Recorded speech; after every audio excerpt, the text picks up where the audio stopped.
Madrid have Real, Amsterdam has Ajax, and Berlin's a little bit different.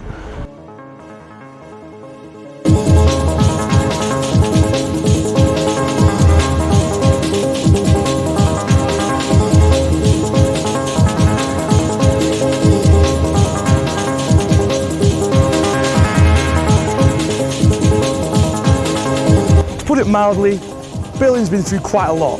Tell you about the history of Berlin. Jesus fucking Christ. Start off with the easy one. 1237, right, there's two settlements either side of the River Spree. One of them's called Köln, one of them's called Berlin. Berlin's a shitty little place in the swamp. That's what it means. Berlin means shitty little place in the swamp. It had nothing going for it. It's not a port town, it didn't have significant industry. It's not the banking capital of Germany, it's not the industrial capital of Germany, it's not the manufacturing capital of Germany. It's not even necessarily, if you look at high German art, it's not even the cultural capital of Germany. Berlin's history is not simple at all. Berlin's been through so much. There's wars against Napoleon, there's wars against the Danes and the Austrians and the French and the Russians, and you know, take your pick. Then the fascists take power. Berlin once again becomes the capital, this time of fascist Germany. Obviously it's bombed to the ground. 1961 the Berlin Wall goes up, basically it becomes two. West Berlin is an island with a wall around it in the middle of communist East Germany. And it's because of all the oppression, separation and being told what to do that Berlin does not play by the rules. What has always happened as a reaction to the shitty times it's gone through, there's always been a party element to the city. After the First World War, suddenly Berlin becomes the home of wild jazz, of sex, of booze, of cocaine. Neukölln was originally called Rixdorf, and they changed the name from Rixdorf because it was associated with booze, with drugs and with prostitution. They literally changed the name of the district to try and change its reputation. Then, after the fall of the wall in '89 is a very similar thing. It's a reaction to the stuff that's gone on before. And in that case, it was the birth of techno in the squatted houses of East Berlin. Berlin, you can define. It's a city where people can put their stamp on it. You really can feel the vibe of Berlin, even taking a stroll, seeing a lot of street art, a lot of events, a lot of multicultural places. You kind of have a connection to every part of the world here. And just like the city itself, Berlin's football doesn't really conform to the norm either. It's very chaotic history, but very interesting because each team has a very distinct identity. The traditionally Berlin team is Hertha. It was founded in 1892. It's the team that has the longest Bundesliga history because it was more often than not West Berlin's representative in the Bundesliga. Hertha are one of the biggest clubs in the country. I mean, you look at the amount of people they're getting now in the second division. The second most successful league football club in the history of Germany is from Berlin, and that's BFC Dynamo, who won 10 titles in a row. Dynamo, of course, they were a club that had connections to the Stasi. Traditionally, they are the arch enemies of Union. Tennis Borussia is now known as a very politicized team that has left-wing stances, but it's a very traditional team. Tennis Borussia were Bundesliga in the 80s. Their modern incarnation is as a sort of politicised football club, but they were, you know, they were a very, very big football club. They have very distinct positions against homophobia, against discrimination, against fascism. You've got Tasmania. They now play in the 5th division, but they are known as the worst Bundesliga team ever. I think it was 5 points, wasn't it? 1 win and 2 draws, whatever it wasn't many. They were promoted to the Bundesliga when there was a political need for the Bundesliga to have at least one team from West Berlin.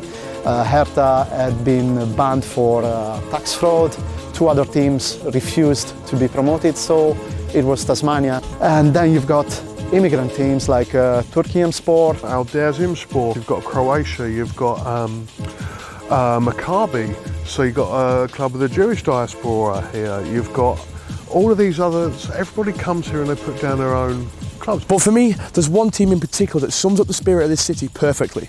Union Berlin. Based in the leafy suburb of Köpenick, just on the outskirts of Berlin, Union Berlin are Berlin's only top flight team, and they have one hell of a story to tell. Union has always been a team that nobody used to know. They didn't have any success, they weren't a team that anybody would know out of Germany. Union are initially founded basically by the workers of the factories in Eiserne Kampf. 1966, after the foundation of Communist East Germany, in one of those factories on Eiserne Kampf, SDFC Union Berlin are founded. So you had 3 clubs in Berlin. You had ISK Vorwärts, BFC Dynamo, SDFC Union Berlin. Club of the army, club of the secret police, effectively, and the club of the people. And we were the club of the people. And after the fall of the Berlin Wall, like pretty much every East German club, Union struggled quite a bit. Up and down, a lot more down than up. A couple of periods of serious financial turmoil. There was a famous example of us being denied a licence to play in the 2nd division because someone in the club, and to this day it's never really been cleared up who, falsified bank statements. What was happening for a long time was that they were basically selling on the tickets outside in the forest to the fans turning up, and so it wouldn't go through the turnstiles. But it's not the history that they're really that well known for. What they're well known for is their unbelievable support. Union is like no other club. Union's support is, of course, impressive. They do everything for this club. They've got these rules they live by. So you never boo your own team, you never make a scapegoat out of a player, you never leave early, and you sing for as long as you can. The stadium, of course, is incredible. Only, I think, 4,000 sitting places, and the rest is all standing. You've also got the fact that the fans built the stadium. Well, they built this place, I mean, that in itself is remarkable. I've never seen anything like it. So that's the memorial to the builders of the stadium. So that's the name of every single, the 2022, whatever it is, people who volunteered and came down and built it, literally mixed the concrete and all that stuff. They have a lot of street work going on to support youths in the local area. We don't want to just make a statement, we don't just want to give a slogan, because it's fucking meaningless. And then you've got the blood drives that the club has run, which are just fantastic and shows the values. And after years of sagas and struggle, the fans that literally built the stadium and bled for the club finally got their reward. Yeah, it's difficult to know where to begin. It's been like a dream. It's been like a fucking dream. You know, we established ourselves in the 2nd division, but we were ugly. You know, we were hard to beat, and no one was ever going to talk about how beautiful this club was. And then Urs Fischer comes in. He brought with him this sort of spirit. The Relegationsspiel against Stuttgart, which meant that they could play in the Bundesliga for the first ever time. There wasn't a dry eye in the house. There was this weird fucking moment, about 10 minutes before the final whistle against Stuttgart in that playoff. It's 0-0 and we just need a goalless draw. And I'm right in front of the bar there, and I've got an empty beer here. I think, I need another beer. And I look around and I notice for the first time, and the only time I've ever seen this, everybody else's beer cup was empty and there was no one queuing at the bars. Everybody was just, and they were like this, and you could palpably feel that fucking tension. And we qualified to go up to the Bundesliga, and that itself was insane. And then they had this incredible, unexpected success. And then to qualify for the Conference League, you know, and to play Feyenoord, to play Sparta Prague, you know, was incredible. And then you get to the UEFA Cup, the Europa League, and we go to Braga, and we go to Brussels. We play against Saint-Gilloise, and we beat them 1-0, and we've qualified for the knockout rounds of the Europa League. We get fucking hot. And I'm walking around, there's pictures of Johan Cruyff everywhere. And I'm in heaven. We didn't beat them there. And so we brought them here and we fucking stuffed them here. I work up there on that balcony up top up there, and it was shaking like this. It was literally moving. And we thought, but this is it. This is it. But we built up such spirit.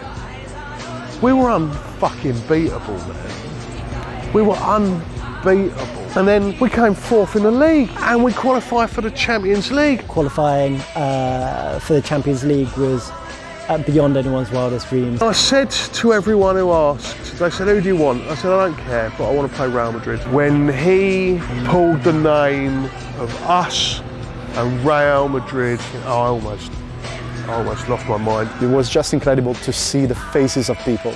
They were just delighted to be there. It was like, we've been through so much.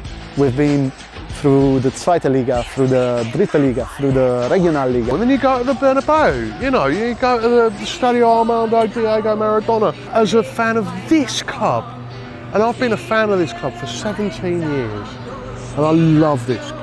And I've seen us play in front of no one. To see us play at the Bernabeu was something else. It's been extraordinary. It's probably one of the few fairy tales in football that every football fan can appreciate, up there with the Leicesters. And for me, I think Union Berlin's story perfectly encapsulates the entire city. Out of hardship and out of hard times, every once in a while things go right, and when they do, it's because the people themselves tend to hold together. It's about the unique character of the people of the city. They don't necessarily want to be successful, they don't necessarily want to be famous or big. They just want to be. I think it gives us the impression that things can be better. Unfortunately, you look at the history of this city and it will almost certainly tell you that things won't, you know, and give it 10 more years, we'll be back in the fucking Oberliga, you know, and there'll be another wall up. You've got to have that hope, and I think that's what this represents, and that is such a fundamental part of Berlin, is that romance and that idea that this time we won't fuck it all up.